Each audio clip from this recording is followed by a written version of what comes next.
Bon et bien salut à tous, j'espère que vous allez bien. Aujourd'hui, samedi 24 janvier 2026, on se retrouve pour une nouvelle vidéo et une nouvelle sortie de pêche. Donc c'est un petit étang de un petit peu plus de 2 hectares et demi avec un très beau cheptel de poissons. Là voilà, il fait quand même assez froid.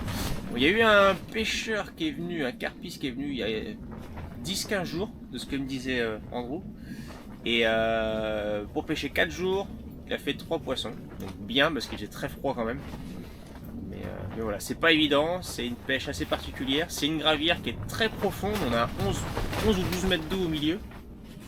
On a un beau plateau en face qui longe la bordure avec 3 mètres d'eau. Et puis après ça descend net à 11 mètres, 11-12 mètres. Donc voilà, là j'ai mis des différentes cannes à différentes hauteurs. Enfin, il y en a une là où Andrew m'a conseillé, c'était à 3 mètres d'eau. Une, je l'ai mis en bas à la cassure à 11 mètres. Et après, 2 cannes un peu perdues à droite à gauche pour voir si les poissons évitent le vent ou au contraire suivent le vent. Donc là, on va bien voir. Maintenant, tout est installé, je suis en pêche. Et puis, c'est parti pour une nouvelle année, tout simplement. Donc, en ce qui concerne l'amorçage pour cette session, j'ai utilisé de la nautilerie, donc entière et que j'ai broyée, du pelé de différents diamètres et des billes solubles.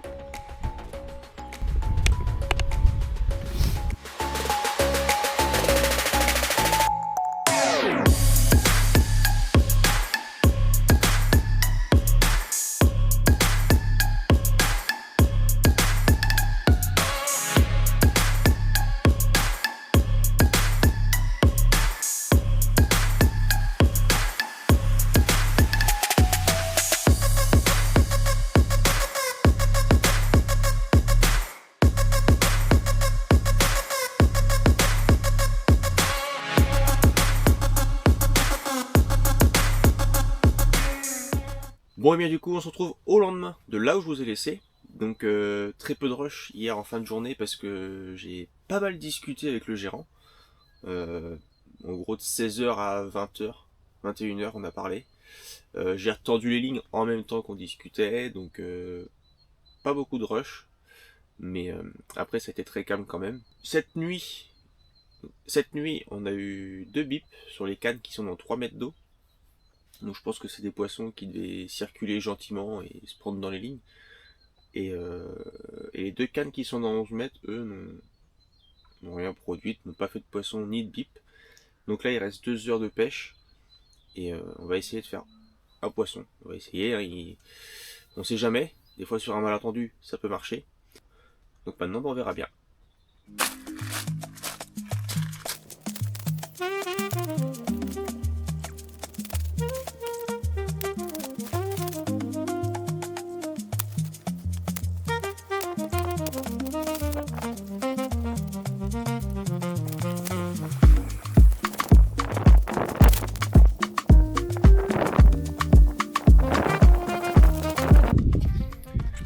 Bon et bien ça y est, tout est plié, donc c'est la fin de ce petit 24 heures dans cet étang privé. Du coup capot. Et puis voilà, c'est comme ça, c'est la pêche. J'y ai cru tout à l'heure en pliant le matériel parce que j'ai eu 2 bons petits bips d'un coup là. Et je me suis dit ça y est, c'est parti. Et en fait non, ça c'est resté là. Donc à chaque fois c'est les cannes qui sont dans 3 mètres d'eau et pas dans 11 mètres au plus profond finalement. Donc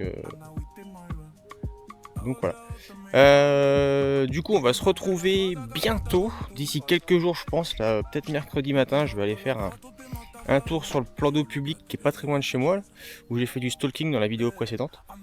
Donc je pense qu'on va se retrouver là-bas, je pense, on va voir si j'ai le temps, si je m'organise bien dans mon travail, et puis voilà, on va essayer de se retrouver au bord de l'eau bientôt. Bon allez, on se retrouve du coup aujourd'hui, mercredi 4 février 2026, il est quasiment 15h.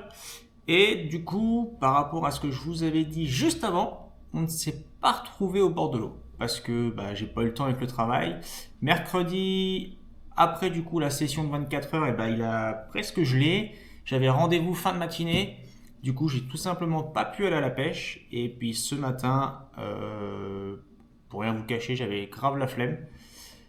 Du coup, là, ce qu'on va faire, c'est qu'on va préparer des sacs PVA avec des montages slip des rigs les petits leaders, on va faire le montage, mettre ça dans des sacs et tout préparer en amont pour aller à la pêche du coup mardi après-midi, donc d'ici 6 jours. S'il n'y a pas de changement d'ici là, on va espérer. Mais je voulais faire aussi un petit point avant ça sur qu'est-ce qui s'est passé en fait en 6 mois entre aujourd'hui et la première vidéo, mais du coup la dernière que j'ai publiée.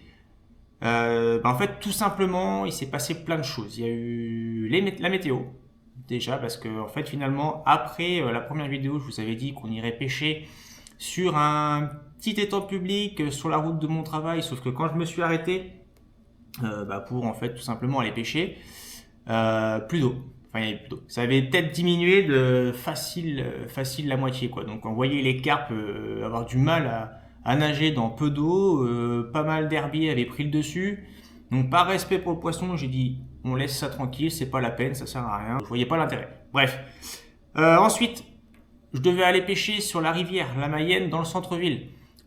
Si vous allez voir dans mes stories YouTube, il y a une vidéo d'une grosse carpe qui s'amuse dans les herbiers. C'était une que j'essayais que j'amorçais et que j'essayais de garder sur zone pour aller la pêcher. Elle était magnifique, allez la voir, elle est en story.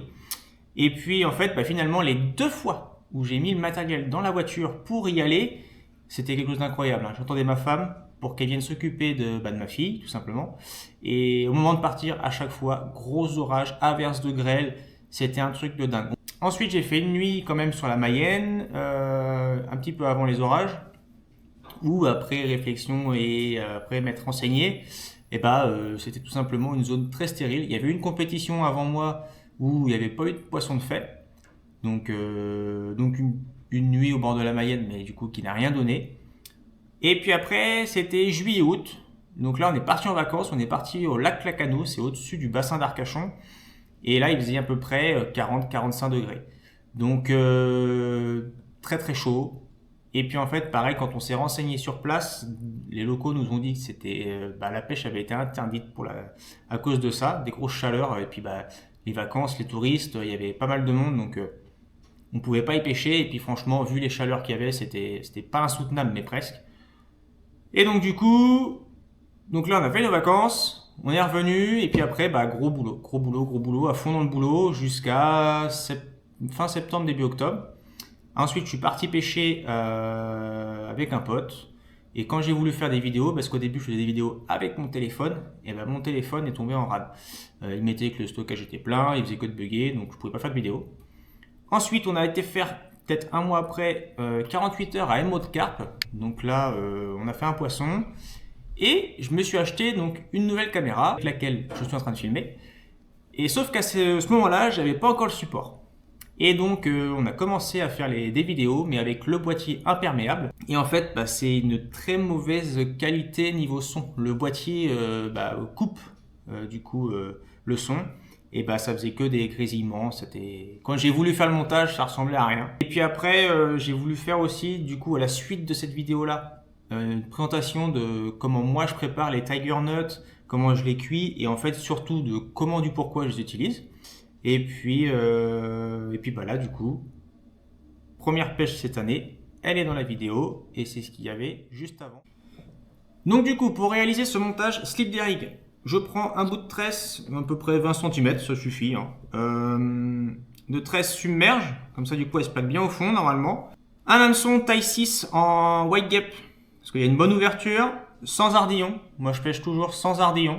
Je me suis rendu compte que avec le matériel que j'ai, donc je pêche principalement avec du nylon, tête de ligne en nylon et corps de ligne, des cannes en 3 livres, donc j'avais pas mal d'élasticité dans tout mon matériel, et en fait avec ça je faisais quasiment pas de décroche, voire jamais. Je crois que l'année dernière j'ai pas fait de décroche. Après, je veux pas dire de bêtises, mais très très peu de décroche. Et en fait, pour décrocher, ça va beaucoup plus vite. On se bat pas avec l'hameçon et on n'arrache pas la gueule du poisson pour le décrocher dans les buzettes ou dans le tapis. Donc là, je fais une première petite boucle, toc, 1,5 cm après l'œillet à peu près. C'est là où je vais faire mon nœud. Donc c'est ce que je me dis. Comme ça, en fait, ça va être beaucoup plus simple pour après régler la longueur. Ensuite, je le serre bien. Parfait. Je viens couper l'excédent. Ensuite, Je passe ma boucle dans mon œillet. Hop. Parfait. Je prends un anneau. Bon, ça, c'est un 3,2 mm. Hop. Je le passe dans la boucle. Qui ensuite, je passe donc dans mon hameçon comme ça. J'essaie de bien vous le faire voir. Mais hop. Toc. De façon à faire comme un montage d'Eric, en fait, tout simplement. Donc voilà. Ça ressemble à ça. Toc. Ensuite, je prends un bout de gaine thermo-rétractable. Je passe ici, hop. Toc, je viens le mettre là derrière. Moi, ce que je fais, donc là, au niveau longueur, on est pas mal. Au niveau de la longueur du cou pour du D-ring. Je viens mettre ma gaine juste au bord de mon œillet. Alors, vous avez l'œillet d'hameçon et je mets ma gaine juste au bord. Donc mon œillet est quand même dedans, hein, mais en gros il y a 2-3 mm de rentrée. Ensuite, donc je viens faire donc du coup rétracter ma gaine rétractable en faisant chauffer un petit peu. Voilà, top, bah parfait. Donc là, voilà, après avoir chauffé, donc je lui fais prendre hop, une petite forme un peu plus agressive avant qu'il soit complètement chaud, et puis voilà. Donc là, on a déjà l'hameçon qui est prêt en montage slip d'Eric. Ensuite, ce que je vais faire, où c'est que c'est ça mis un petit angle. Donc je prends l'anti-angle. Donc là, voilà, il y a, hop, je prends juste un petit bout. Je vais vous expliquer pourquoi. Après, quand on fera le montage en lead core. Et ensuite, je viens faire un nœud. Donc là, en fait, j'ai un bas de ligne de 10 cm à peu près. Largement suffisant pour mettre dans un PVA. Je le resserre là. Et voilà. Hop. Ensuite, bah, du coup, je viens couper l'excédent. Pareil. Et donc voilà, montage slip d'Eric. Je vais mettre une neige plastique. Donc je vais mettre un petit maïs rose. Avec hop, un petit asticot plastique blanc. En blanc parce que moi j'aime bien. J'ai déjà pris des gros poissons avec ça. Et les roses, tout simplement parce que quand je regarde les caméras underwater, le rose aussi ça attire pas mal les poissons. Alors après c'est parce que je suis peut-être tout simplement toujours tombé sur des vidéos où ils échaient avec du rose. Mais voilà, j'aime bien. Ça change. Donc voilà. Donc ça, les deux sont flottants, des pop-up. Ensuite, un petit coup de Betfrost. Toc. Donc je passe le Betfrost dans l'œillet, enfin dans l'anneau. Hop. Toc.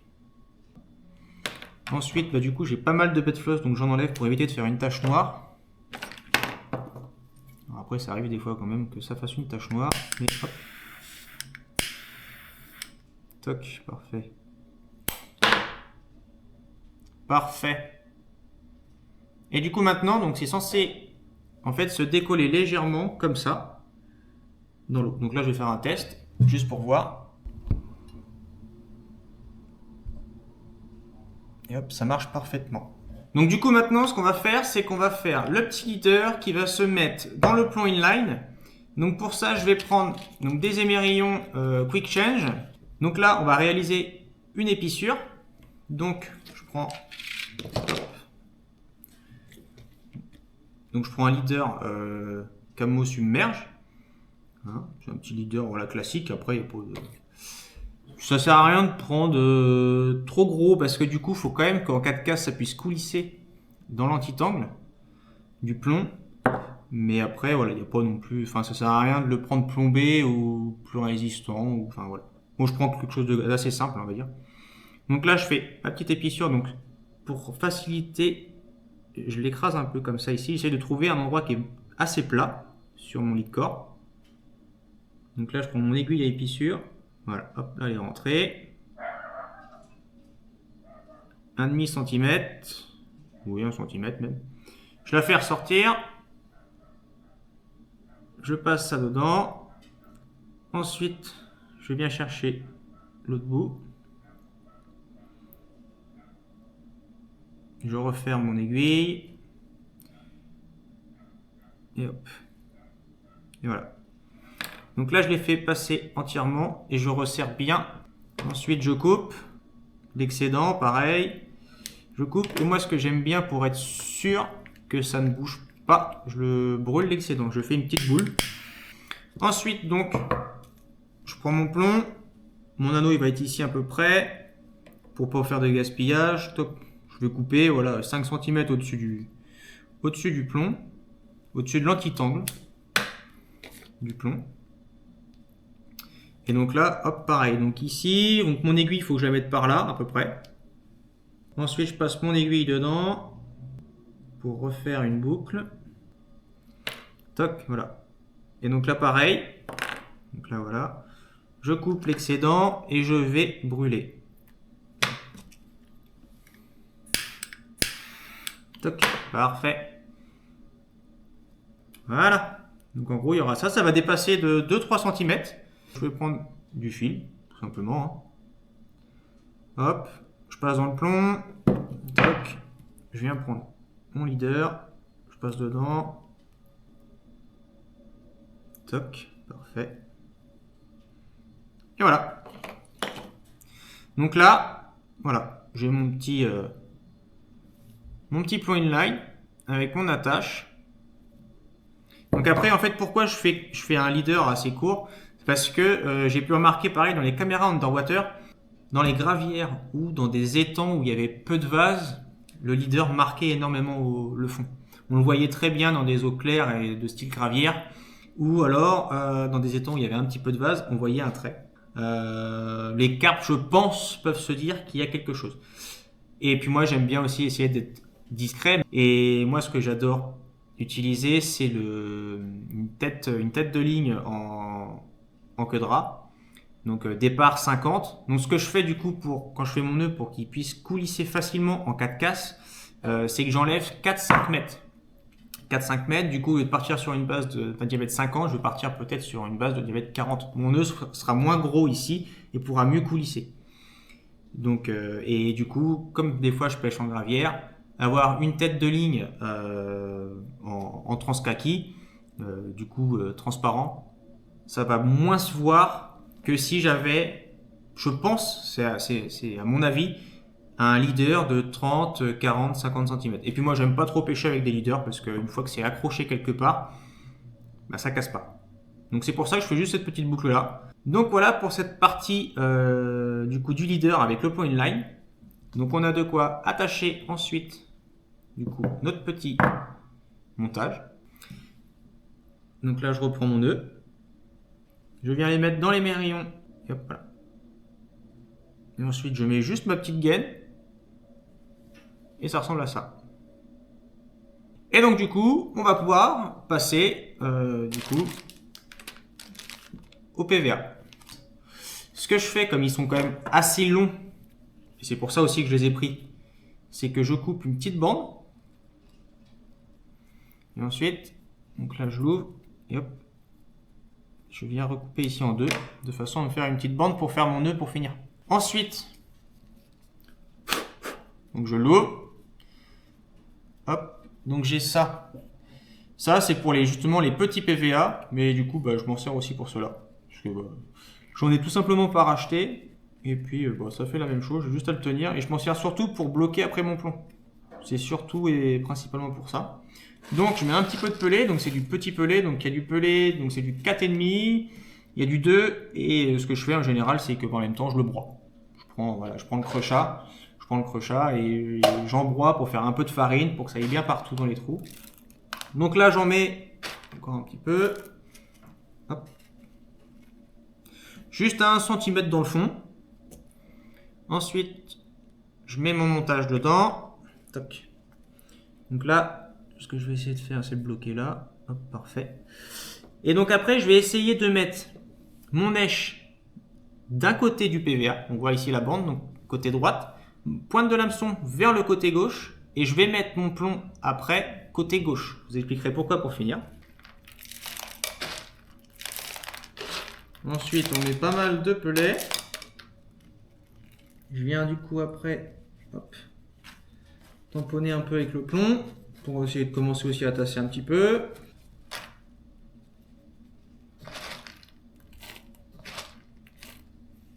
Toc.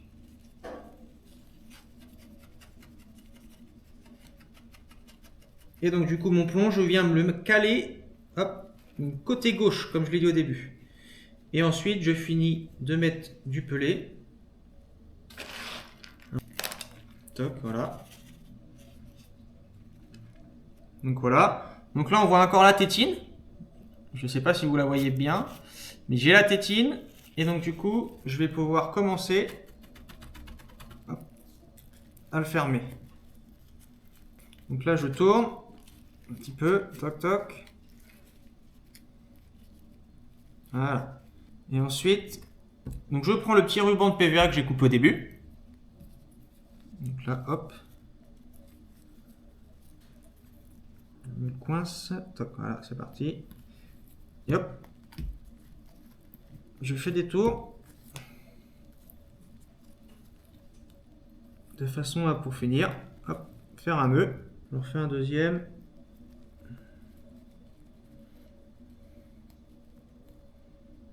Deux, ça suffit. En plus, ce qui est bien avec un PVA, c'est que c'est quand même assez élastique. Donc voilà. Ensuite, je coupe du coup l'excédent de PVA qui est là, sans couper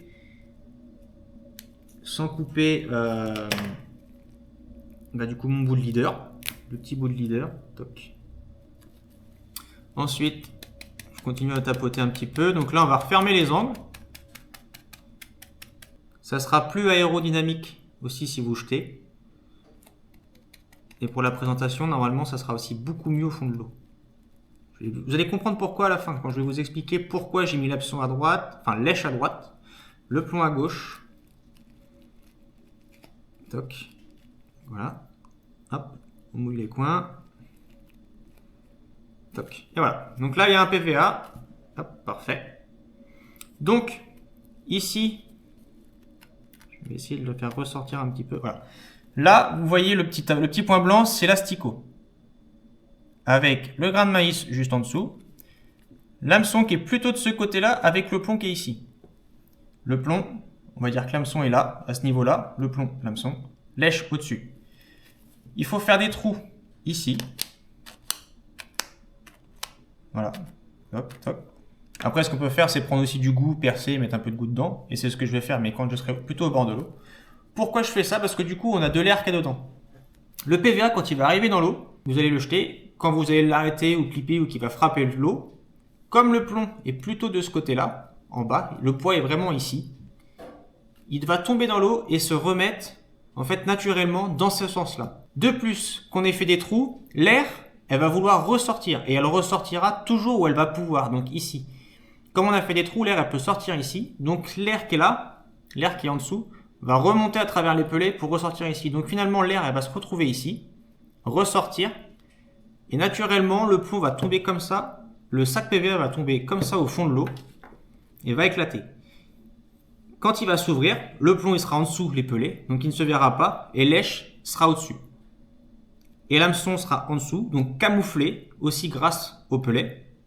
Et si vous, comme j'ai expliqué au début, si vous mettez quelque chose de une pop-up qui se décolle vraiment bien, l'hameçon peut être un petit peu retenu par les pelets. Et donc du coup, quand la carpe va venir et va aspirer, ça va très vite monter en bouche. Donc voilà moi comment je procède à mon sac PVA, comment je l'utilise, pourquoi et en fait comment je le vois dans l'eau après au moment de l'impact et comment il va travailler et comment il va se présenter en fait. Donc voilà. Là on a fait un sac PVA, montage donc du coup avec un plomb inline, un petit leader, on a fait des épissures et on a fait aussi le petit montage slip daring avec un white gap taille 6. Donc voilà. Et donc ça normalement on ira les utiliser d'ici une semaine.